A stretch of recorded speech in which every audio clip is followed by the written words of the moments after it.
Democrats may have a bigger problem than Republicans in this election cycle. A growing battle between the party establishment and its progressive wing is creating serious tension in a key Senate race, and the fallout could have major consequences. What happens next could determine whether Democrats hold on to a seat they were expected to keep. Before we dive into the full story, comment where you're watching from, and don't forget to like, subscribe, and turn on notifications so you don't miss the next one. Let's get into it. New York socialist wins are not a warning to Republicans. They are a warning to establishment Democrats. Rebuild the center or watch voters abandon it. Watch to the end, because the real issue here is not whether socialism sounds compassionate. It is whether it can actually govern. And follow me if you're tired of partisan noise and want to bridge the polarization with me. Here's what we know. Democratic Socialist-backed candidates in New York just scored major primary wins, and the Democratic establishment is asking a question that would have been unthinkable a few years ago. Has the party moved too far left to win back the political middle? And honestly, the left is winning for a reason. The Democratic Center has failed to make life feel affordable for too many people. Rent is too high, wages feel too weak, institutions feel slow, so voters are open to bigger promises. But here's my concern. Democratic socialism often diagnoses real problems and then underestimates trade-offs. Rent freezes can help tenants now, but they can also discourage housing supply later. Government-run services can expand access, but they can also become expensive, inefficient, or captured by politics, corrupted by politics. And anti-establishment energy can easily turn into purity tests where compromise becomes betrayal. That is where the center still has an advantage, not the old corporate consultant-driven center, but a rebuilt center, a center that is pro-housing, pro-worker, pro-business competition, pro-accountability, and serious about math. The answer is not pretending voters are wrong to be angry. The answer is proving that reform does not require ideological fantasy. Tell me in the comments, do Democrats need socialism, a stronger center, or something completely new? And follow for politics without the partisan noise. Hey Democrats, why don't you worry more about the heinous shit this administration is doing and less about the Democratic Socialists that are winning elections? Because last time I checked, those Democratic Socialists that are winning elections will be the ones who prevent Republicans from retaining power. And isn't that what you want anyway? Or do you want just a bunch of old capitalists running the country as always? Democrats are in big trouble, and they are starting to realize that they may have created a problem that they can't even control anymore. After New York's primary, a candidate who supports abolishing police, getting rid of prisons, and get this, cutting the military budget to zero, is now headed to the general election. And here's the twist. It's not Republicans sounding the alarm. It's Democrats.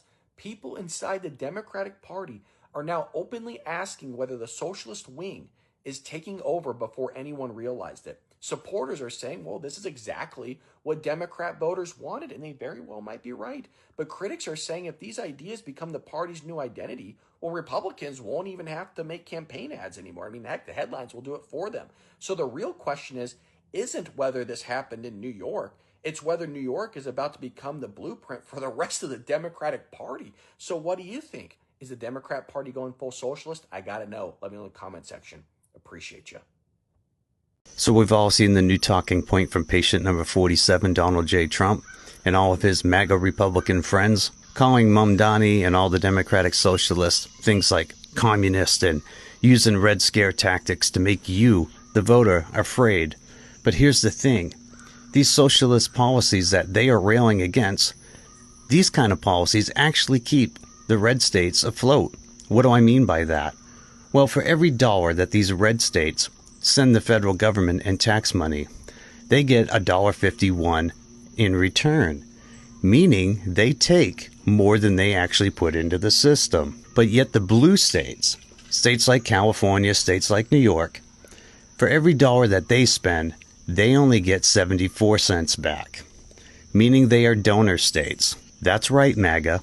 The blue states are actually funding and supporting your red states. You see, they want to make you very afraid of the term socialist by calling them communists, and they're going to take over the country because they want to keep you from voting in your own self-interest.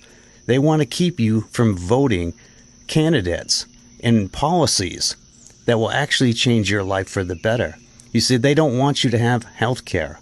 They don't want you to have living wages. They don't want their voter base to be able to support themselves. So they try to fearmonger you into saying that these people are communist and they're all bad. But that whole thing is not going to work anymore. This is 2026. People have the internet.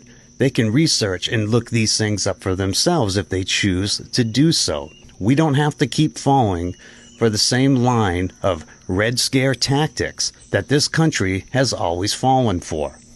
This year, vote for your own self-interest.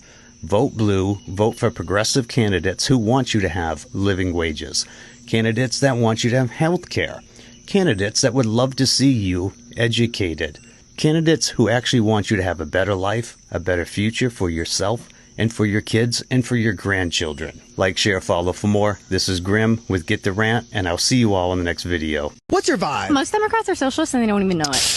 I don't know about that. Look, socialism is already here. It's in the roads that we drive on. It's in the schools we send our kids to. We're just fighting to extend that kind of security to our housing, to our health care. Did you know 67% of Americans writ large, want Medicare for all? That's a socialist program. We're just scared of the word, but the policies themselves, they're actually really popular. And in the richest, most powerful country on earth, it's not just possible, it's necessary in order to meet people's basic needs. Does being a socialist make it a lot harder to be bought by corporations? Yes. Corporations, if they could get rid of overtime, they would. If they could bring back child labor, they would. The responsibility of our government is to protect the interests of working people. And you can't do that while taking money from the same corporations that are actively keeping our prices high, burning our planet, and profiting from genocide. Agreed. And may I also add, we just love a well-spoken baddie.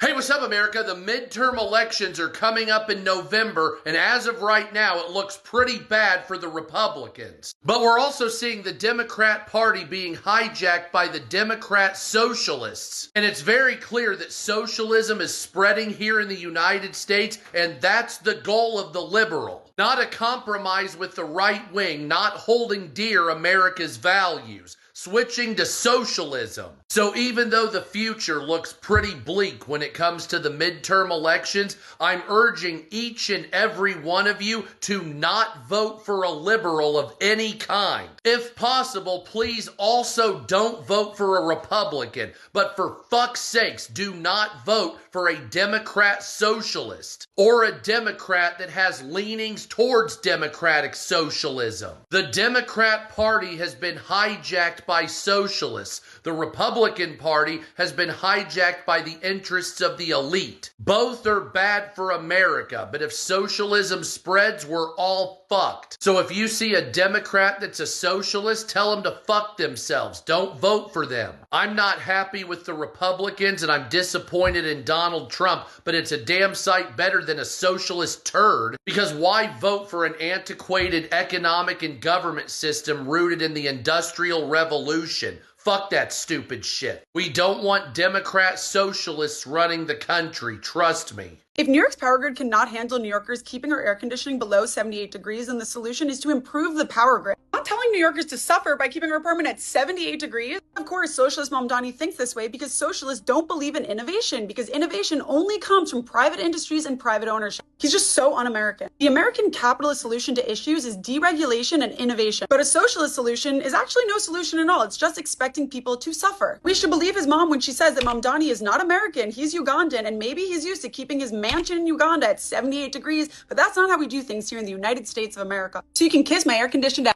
How many times did we warn you Democrats that your party was being taken over by the radical left? And you didn't listen because of your Trump derangement syndrome. You've also allowed your party to be taken over by Marxists, socialists, and communists.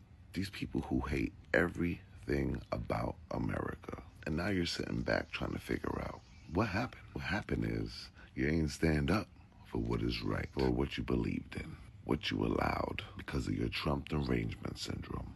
These lunatics to come over and take over. So good luck trying to wrestle power back from these people. It's not gonna happen.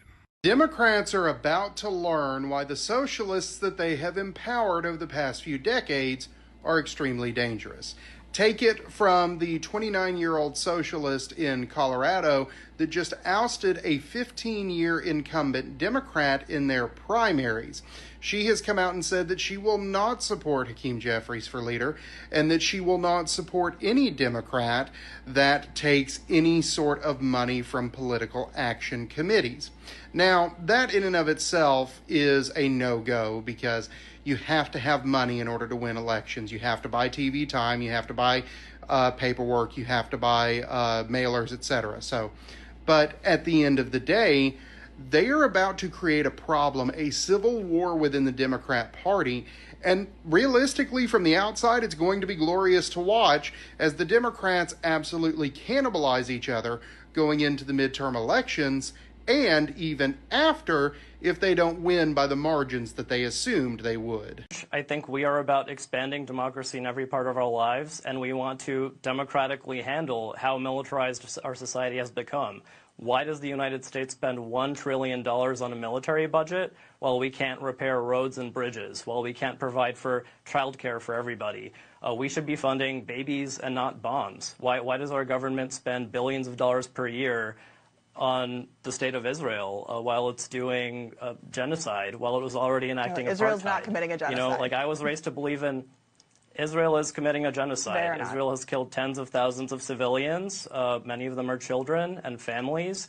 And we see that happening. We saw it live streamed for 2 years, and we reject that. We don't think that should be happening anywhere in the world, and we don't think the United States should be funding it. These people, these democratic socialists, which is what they call themselves because it sounds better than communist, they are a great threat to America. A great threat to Americans who have American values like you and like me. And they're saying the quiet part out loud. You don't even really have to listen to them very much because they'll tell you what they want. They'll tell you what they want for America.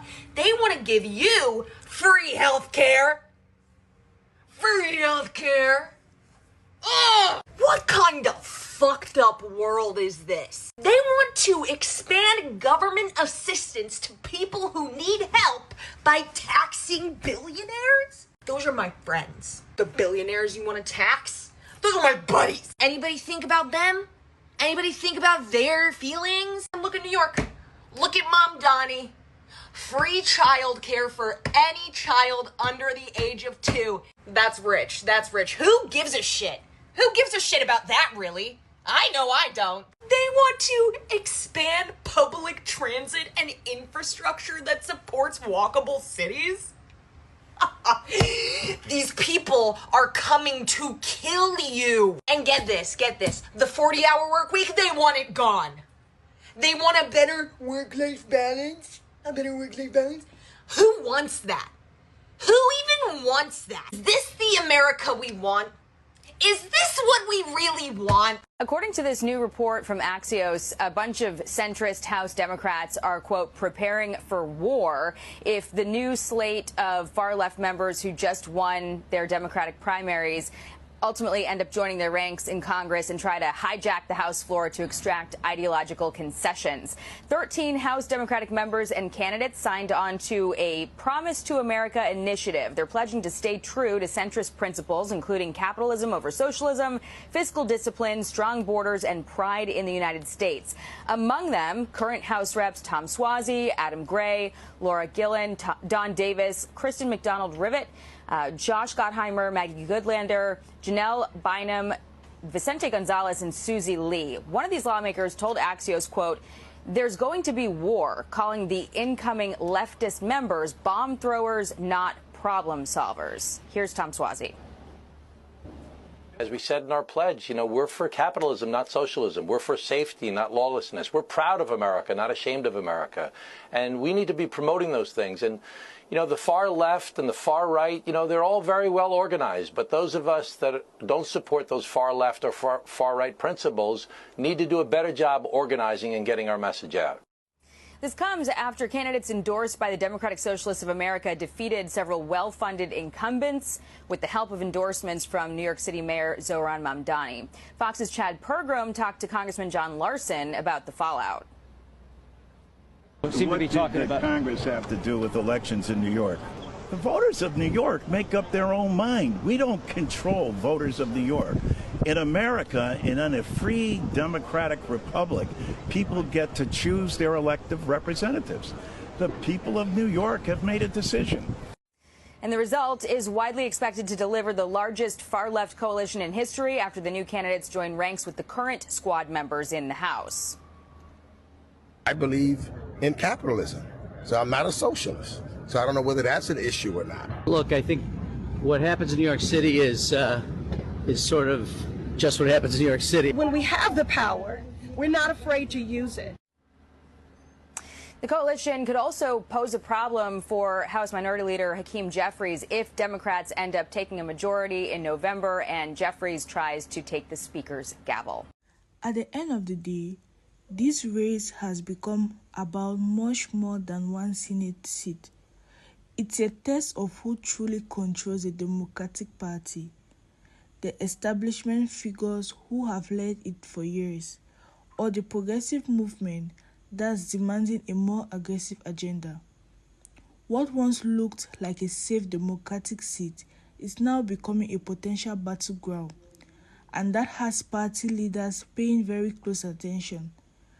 As the primary approaches, all eyes will be on Michigan to see whether voters embrace the party's leftward shift or stick with a more traditional path.